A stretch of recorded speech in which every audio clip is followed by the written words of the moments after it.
Hello students, welcome to एस्पायरडा। Students, last class में हमने trading and profit and loss account के बारे में पढ़ा था। उसके हमने एमसीक्यूज देखे थे रिलेटेड टू अपने थ्योरेटिकल पार्ट। आज हम प्रैक्टिकल एस्पेक्ट देखेंगे उसका, कि अगर प्रैक्टिकल टाइप के आपको एमसीक्यूज आते हैं तो वो कैसे सॉल्व करोगे आप। सबसे पहले हम देखते हैं कैलकुलेट ग्रॉस प्रॉफिट। आपको कुछ फिगर्स दी जाएंगी, आपको ग्रॉस प्रॉफिट निकालना है। सबसे पहले हम ट्रेडिंग अकाउंट बना के ग्रॉस प्रॉफिट निकालेंगे। उसके बाद हम सीधा जो फॉर्मूला हम लगाते हैं ना, sales minus cost of goods sold, उससे देखेंगे कि ग्रॉस प्रॉफिट हमारा कैसे निकलता है। इसमें आपको फिगर्स दी हैं।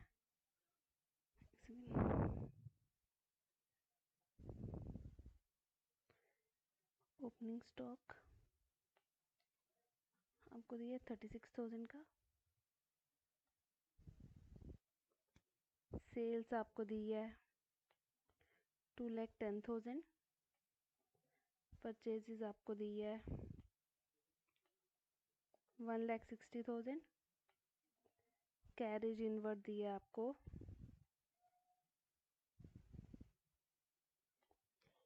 5,000। एडवर्टीजमेंट एक्सपेंसेस दिए हैं 1,000। और उसके बाद आपको क्लोजिंग स्टॉक दिया आपका 40,000।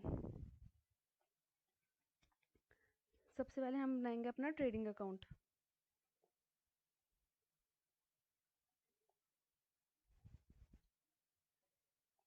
Trading account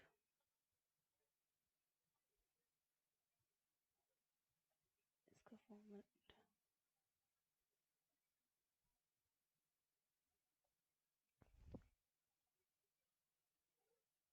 particulars amount, particulars amount, debit side, credit side. सबसे पहले आपको दिया ओपनिंग स्टॉक। ओपनिंग स्टॉक कौन सी साइड आता है? डेबिट साइड आपका। टू ओपनिंग स्टॉक क्या अमाउंट है? 36,000। उसके बाद आपको दी है सेल्स। सेल्स आ जाएगी आपकी क्रेडिट साइड पे 2,10,000। उसके बाद आपको दी है परचेजेस। परचेजेस आ जाएगी आपकी डेबिट साइड पे 1,60,000।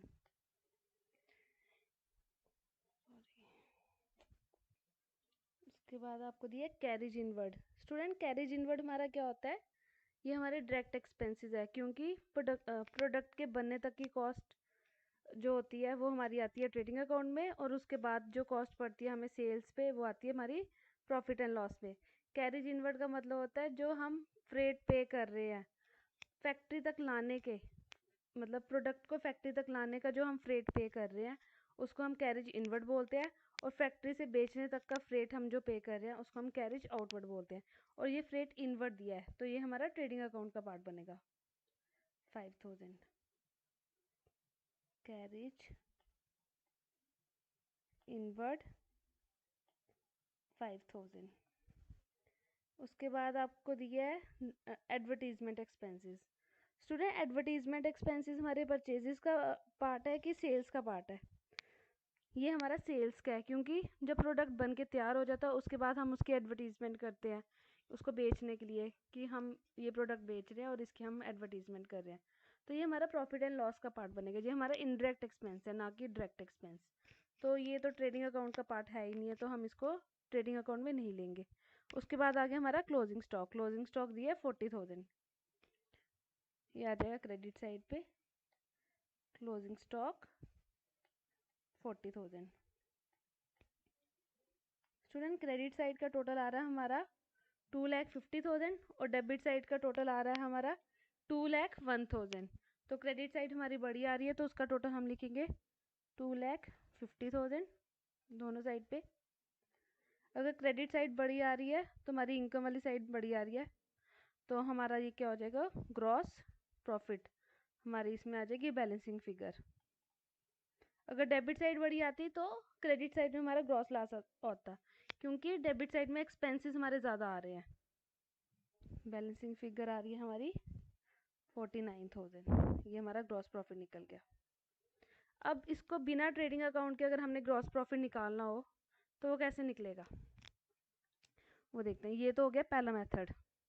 अगर आपको एग्ज़ाम में बिना उसके ट्रेडिंग अकाउंट अगर आपको नहीं बनाना तो आप डायरेक्ट भी निकाल सकते हैं इसको, वो मैं बताती हूँ। ग्रॉस प्रॉफिट निकालना है आपको।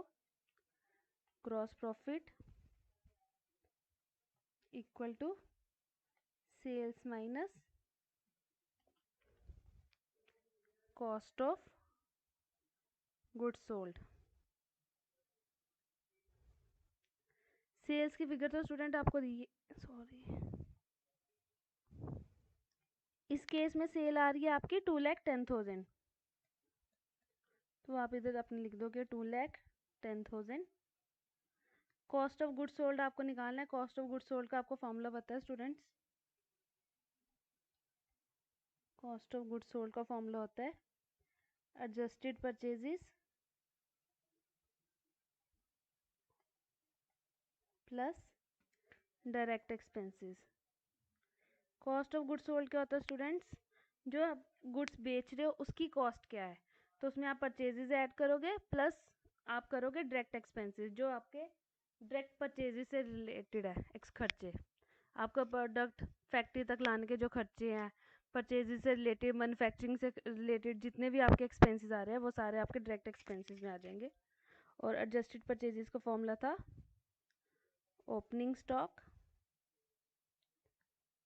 Plus purchases minus closing stock plus direct expenses.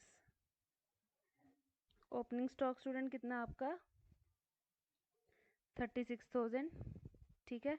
Purchases 160 है और क्लोजिंग 160 है।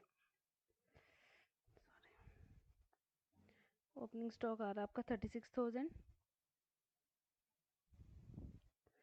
परचेजेस आ रहा है आपका 1,60,000, क्लोजिंग स्टॉक आ रहा है 40,000 और डायरेक्ट एक्सपेंसेस है आपके, डायरेक्ट एक्सपेंसेस में क्या आएगा, कैरेज इनवर्ड, कैरेज इनवर्ड आ रहा है आपका 5,000, तो आप इधर लिख दोगे 5,000। ये कितना बन रहा है 36 प्लस 160 कितना हुआ 1,96,000 माइनस 40,000, ये हो गया 1,56,000। 1,56,000 प्लस 5,000 1,61,000, ये आ गया स्टूडेंट आपका कॉस्ट ऑफ गुड्स सोल्ड। ये कॉस्ट ऑफ गुड्स सोल्ड की फिगर आ गई आपकी, जो आपकी जाएगी इधर, कितनी है 1,61,000, ठीक है। 2,10,000 से 1,61,000 माइनस करो कितना आता है 49,000, तो आपका ग्रॉस प्रॉफिट कितना आ गया 49,000। इधर ग्रॉस प्रॉफिट कितना है 49,000। अगर आप ट्रेडिंग अकाउंट से बनाते हो जो आप डायरेक्ट निकालते हो ग्रॉस प्रॉफिट इस फॉर्मूले से, तो आपका सेम आएगा। इसमें बस ये है टाइम आपका सेव हो जाएगा, आपको ट्रेडिंग अकाउंट बनाने की ज़रूरत नहीं है। एग्जाम में अगर क्वेश्चन आता है तो आप डायरेक्ट ऐसे कर सकते हो। एक और क्वेश्चन लेते हैं स्टूडेंट्स हम। सपोज आपको ओपनिंग स्टॉक दिया है, कितना दिया है 72,000, परचेजेस आपको दिया है 5,75,000, ठीक है। ग्रॉस प्रॉफिट आपको इधर गिवन है 6,23,000। स्टूडेंट्स एग्जाम में आपको कुछ भी दे सकते हैं और आपको कहेंगे बैलेंसिंग फिगर निकलो, मतलब आपको जीपी दे दिया, परचेजेस दे दिया, ओपनिंग दे दिया, सेल्स दे दिया, आपको कहेंगे क्लोजिंग स्टॉक निकालो, तो आप वो फॉर्मूला लगा के आप अपना क्वेश्चन सॉल्व कर सकते हो, जो डायरेक्ट मेथड है ना आपका। ग्रॉस प्रॉफिट दे दिया आपको स्टूडेंट इधर, और सेल्स दे दिया आपको, कितना दे दिया 11,70,000। इसमें आपको बोला है क्लोजिंग स्टॉक निकालो। स्टूडेंट ये भी हो सकता था आपको क्लोजिंग स्टॉक दिया है, जीपी दिया, परचेजेस दिया, ओपनिंग दिया, आपको कहेंगे सेल्स निकालो, वो आपको कुछ भी दे सकते हैं और आपको कहेंगे मिसिंग फिगर निकालो, तो आप वो कैसे निकालोगे। जीपी का फॉर्मूला है ग्रॉस प्रॉफिट का फॉर्मूला क्या है? Sales minus cost of goods sold. ठीक है, जीपी आपको दे दिया 6,23,000, वो आप इधर पुट कर दो, ये आपकी इक्वेशन आ गई। ठीक है, जीपी आ गया 6,23,000, सेल्स कितनी आपको दी है? 11,70,000, वो इधर आ गई। कॉस्ट ऑफ गुड्स सोल्ड का क्या फॉर्मूला होता है स्टूडेंट्स? आप सीधा लिख लो opening stock plus purchases minus closing stock, इसमें हम क्या ऐड करते हैं? प्लस डायरेक्ट एक्सपेंसेस ऐड करते हैं। Adjusted purchases plus direct expenses हमारे। ठीक है, 6,23,000 तो एज इट इज़ आ जाएगा। ओह सॉरी, 11,70,000 इधर प्लस है तो इस साइड जाएगा, डेबिट साइड जाएगा तो क्या हो जाएगा? माइनस 11,70,000। ठीक है ना स्टूडेंट्स, आप अभी ऐसे लिखो 6,23,000, इधर आ जाएगा 11,70,000 माइनस ओपनिंग स्टॉक कितना स्टूडेंट? 72,000 प्लस परचेजेस आ गया 5,75,000 माइनस क्लोजिंग स्टॉक आपको दिया नहीं हुआ तो आप क्लोजिंग स्टॉक ही लिख लो इधर, प्लस डायरेक्ट एक्सपेंसेस कितने आपके? आपको गिवन ही नहीं है तो आप ज़ीरो लिख लो, जो चीज़ दी नहीं है डायरेक्ट एक्सपेंसेस।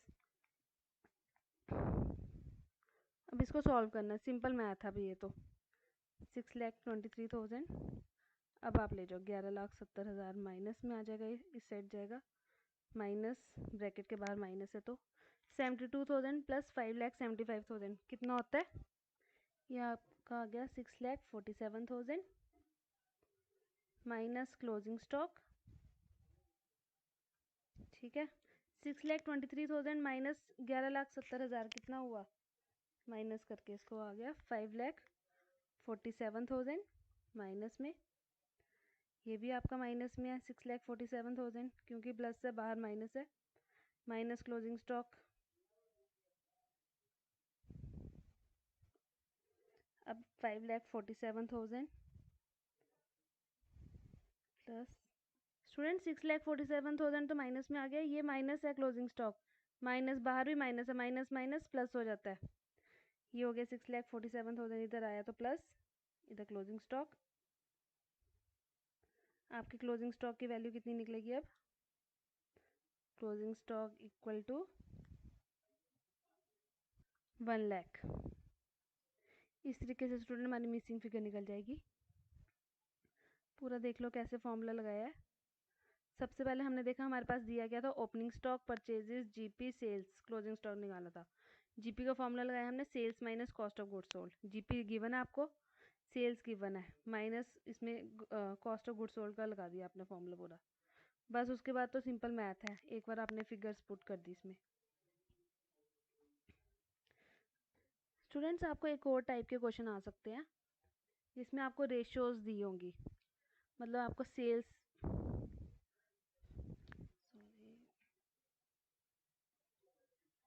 सपोज आपको सेल दी है, आपको कितनी दी है? 1 लाख। जीपी रेशो दे दी है आपको, जीपी की आपने दी हुई है जीपी रेशो 25% ऑन सेल। ठीक है, आपको बोला कॉस्ट ऑफ गुड्स सोल्ड निकालो। ठीक है, सिर्फ आपको सेल दी है, जीपी रेशो दी हुई है 25% ऑन सेल, और आपको कॉस्ट ऑफ गुड्स सोल्ड निकालने को बोला है। ठीक है, इसमें जीपी रेशो का क्या मतलब है स्टूडेंट? जीपी की जो रेशो है ये क्या हुआ? 25%, परसेंट क्या होती है? 100 डिवाइड बाई 100, ये क्या हुआ? 25, 1/4, ये आ गया आपका 1/4 ऑन सेल।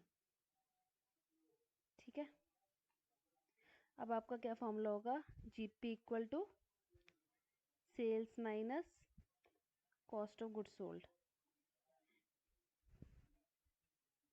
जीपी का क्या हो गया? 1/4 ऑन सेल, सेल कितनी है आपकी? 1 लाख।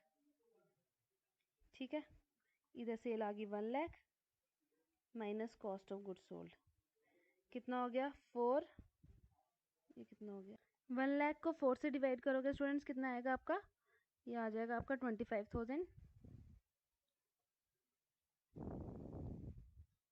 ये आ गया 1,00,000 minus cost of goods sold, ये इधर जाएगा कितना हो जाएगा 75,000 आ जाएगा आपका कॉस्ट ऑफ गुड्स सोल्ड। ठीक है, जीपी रेशो का क्या हो गया स्टूडेंट्स, ये आपको दिया 25% ऑन सेल। ये क्वेश्चन में तो आपको सीधा दे दिया ना कि 25% ऑन सेल, मतलब जितनी भी आपकी सेल है उसका 25% आपको दिया हुआ है। 1/4 ऑन सेल, अगर स्टूडेंट यही आपको इन्होंने दे दिया था 25% ऑन कॉस्ट, फिर आप कैसे निकालते हैं? अगर सेल आपको गिवन है और आपको दे दिया 25% ऑन कॉस्ट, जैसे मैं नेक्स्ट क्वेश्चन लेती हूँ आपका, सेल आपको दी है 1,00,000, जीपी की आपको परसेंट दी है 25% ऑन कॉस्ट। कॉस्ट तो आपको गिवन है ही नहीं है, तो आपको कॉस्ट ऑफ गुड्स सोल्ड निकालना है। ठीक है, अब ये दिया हुआ 25% जीपी परसेंट आपको दिया है 25/100 ऑन कॉस्ट। स्टूडेंट्स ये आगे हमारी 1/4 ऑन कॉस्ट। अब हमें कॉस्ट तो दी नहीं है इसमें, 1,00,000 सेल दी हुई है, तो हम क्या करते हैं अपने डिनोमिनेटर को 1 से ऐड कर देते हैं, 1/5 ऑन सेल। अगर कॉस्ट 1/4 है तो हम सेल 1/5, अगर कॉस्ट 1/3 है तो हमारी सेल हो जाएगी 1/4। ऐसे होता है, हमारा डिनोमिनेटर 1 से ऐड हो जाता है, ऐड ऑन हो जाता है। अब हमारा सीधा निकल जाएगा, सेल आपको दी हुई है GP equal to sale minus cost of goods sold. Sale आपकी आ गई 1,00,000, कॉस्ट ऑफ गुड्स सोल्ड निकालना, जीपी का है 1/5 ऑन सेल, सेल कितनी है 1,00,000 minus cost of goods sold, ये आ गया आपका 20,000 equal to 1,00,000 minus cost of goods sold. Cost of goods sold कितना हो जाएगा स्टूडेंट्स 80,000। बस ये ट्रिक याद रखनी है, अगर 1/4 ऑन कॉस्ट है तो सेल का 1/5, 1/5 सेल है तो 1/4 कॉस्ट। सेल में हमेशा 1 डिनोमिनेटर से ऐड ऑन हो जाएगा नीचे वाला। ठीक है स्टूडेंट्स, आपको इस टाइप के रेशियो से रिलेटेड क्वेश्चन भी आ सकते हैं। अब हम प्रॉफिट एंड लॉस का एक क्वेश्चन करेंगे।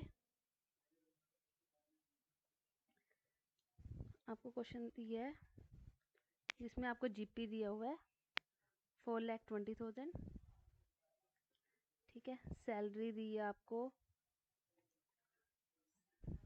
1,10,000,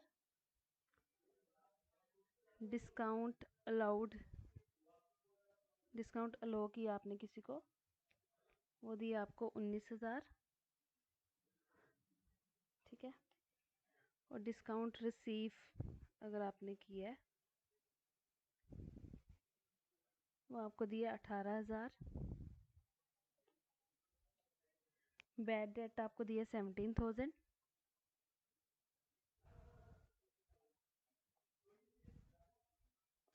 ठीक है, डेप्रिसिएशन आपको दिया 65,000।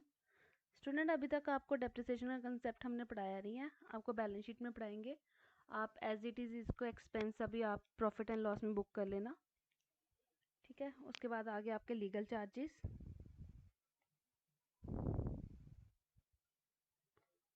वो आगे आपके 25,000 के। कंसल्टेशन फ़ी, कंसल्टेंसी फ़ी, ये आ गई 32,000 की।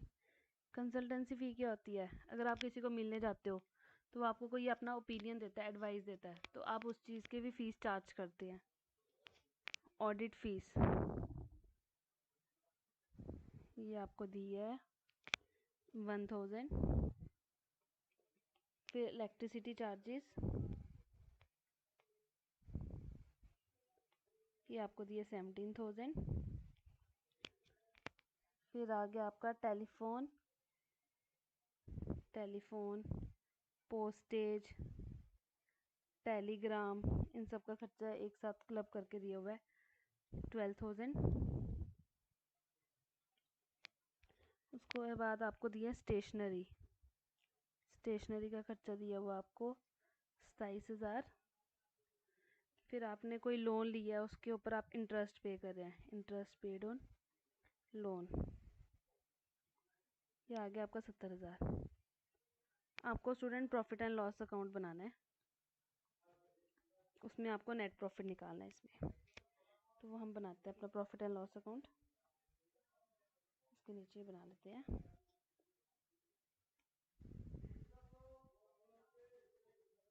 ये आ जाएगा आपका पर्टिकुलर्स,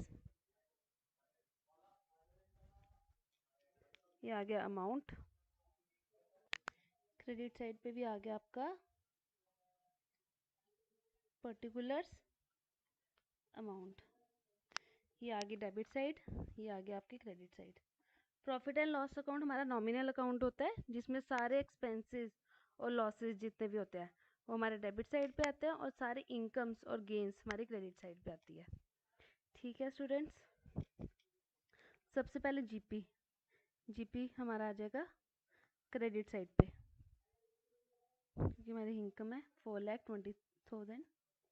उसके बाद सैलरी, सैलरी हमारा फिक्स्ड खर्चा है, और ये हमारा इनडायरेक्ट एक्सपेंस है। वेजेस हमारा डायरेक्ट था, वो ट्रेडिंग का पार्ट बनेगा, सैलरी हमारा इनडायरेक्ट है, ये हमारा प्रॉफिट एंड लॉस का पार्ट बनेगा। सैलरी आ गई हमारी 1,10,000। डिस्काउंट अलाउड टू कस्टमर, ये हमारा क्या है स्टूडेंट, खर्चा। ठीक है, ये हमेशा हमारा डेबिट साइड पे आएगा, क्योंकि हम ये कस्टमर को दे रहे हैं, ना कि रिसीव कर रहे हैं। ये हमारा डेबिट साइड पे आ जाएगा 19,000 का। डिस्काउंट रिसीव, ये हमारी इनकम है, क्योंकि ये हमें मिल रहा है, इसलिए हमारा क्रेडिट साइड पे आएगा। कितना, 18,000। बैड डेट, बैड डेट किसी से हमने पैसा लेना है डेटर से, उससे हमें कोई उम्मीद नहीं है कि अब पैसा आएगा, तो वो हमारा क्या होगा, खर्चा, हम उसको खर्चा बुक करेंगे, तो वो हमारा डेबिट साइड पे आएगा 17,000। डेप्रिसिएशन मैंने बताया नहीं है, इसको सिंपल आप एज एन एक्सपेंस बुक करो अपना बुक में। फिर आगे लीगल चार्जेस, लीगल चार्जेस कौन से खर्चे हैं, ऑफिस के खर्चे स्टूडेंट्स, लीगल चार्जेस हमारे ऑफिस से रिलेटेड खर्चे हैं, ये बिज़नेस को चलाने के लिए जो खर्चे आ रहे हैं 25,000। कंसल्टेंसी फ़ी, ये भी ऑफिस से रिलेटेड खर्चा है, ऑफिस मैंने बताया था ना मैनेजमेंट एक्सपेंसेस, इसमें सारे आपके ऑफिस से रिलेटेड खर्चे आ जाएंगे। कंसल्टेंसी फ़ी कितनी है, 32,000 रुपया। फिर आ गई ऑडिट फ़ी, ये भी ऑफिस से मैनेजमेंट रिलेटेड खर्चे हैं 1,000। उसके बाद आ गया आपका इलेक्ट्रिसिटी फ़ी, ये कितना है आपका इलेक्ट्रिसिटी फ़ी, 17,000। टेलीग्राम, पोस्टेज, टेलीफोन, ये सारे एक साथ है 12,000। फिर आ गया आपका स्टेशनरी, ये भी ऑफिस से रिलेटेड खर्चा 27,000। सारे ऑफिस से रिलेटेड खर्चे आ जाएंगे हमारे इधर डेबिट साइड पे। इंटरेस्ट पेड ऑन लोन, ये भी हमारा एक्सपेंस है स्टूडेंट, ये भी 70,000 आ जाएगा इधर। Interest paid on loan. अब हमने स्टूडेंट्स देखना है हमारी डेबिट साइड बड़ी आ रही है कि क्रेडिट साइड, ऑब्वियस ही लग रहा है, क्योंकि 4,20,000 की बड़ी जो फिगर है वो क्रेडिट साइड पे आ रही है हमारी जीपी में। 4,20,000 प्लस 18 कितना हुआ, 4,38,000। ये आ गया आपका 4,38,000, इधर भी आ जाएगा आपका 4,38,000। अब हम डेबिट साइड का टोटल देखेंगे, ये सारे खर्चों का टोटल कितना आ रहा है स्टूडेंट, इनका खर्चा आ रहा है आपका 3,95,000, जितने भी एक्सपेंसेस है ना। आपकी अगर क्रेडिट साइड बड़ी आ रही है, आपकी इनकम बड़ी आ रही है, तो आपका क्या आएगा इधर, ग्रॉस प्रॉफिट आपकी बैलेंसिंग फिगर आ जाएगी 4,38,000 माइनस 3,95,000, वो होता है 43,000। ये आ गया आपका ग्रॉस प्रॉफिट। अगर आपकी डेबिट साइड एक्सपेंसेस वाली साइड बड़ी आती तो आपका ग्रॉस लॉस निकलना था। ठीक है स्टूडेंट, जो GP gross sorry net profit, ये नेट प्रॉफिट निकलेगा आपका। जो आपका नेट प्रॉफिट और नेट लॉस होता है, जैसे जीपी और ग्रॉस प्रॉफिट और ग्रॉस लॉस, वो तो ट्रेडिंग से आपका प्रॉफिट एंड लॉस में आ जाता है ना, वैसे नेट प्रॉफिट और नेट लॉस वो आपका प्रॉफिट एंड लॉस से कैपिटल अकाउंट में जाएगा। जो आप बैलेंस शीट में कैपिटल अकाउंट बनाएंगे ना, अगर तो नेट प्रॉफिट आ रहा है तो वो कैपिटल में एडिशन हो जाएगा, आपकी कैपिटल नेट प्रॉफिट से इंक्रीज हो जाएगी। अगर नेट लॉस आ रहा है तो वो आपका कैपिटल में माइनस हो जाएगा, आपकी कैपिटल कम हो जाएगी। इसका ये ट्रीटमेंट है। स्टूडेंट्स, आज की क्लास हम इधर तक रखते हैं। Thank you.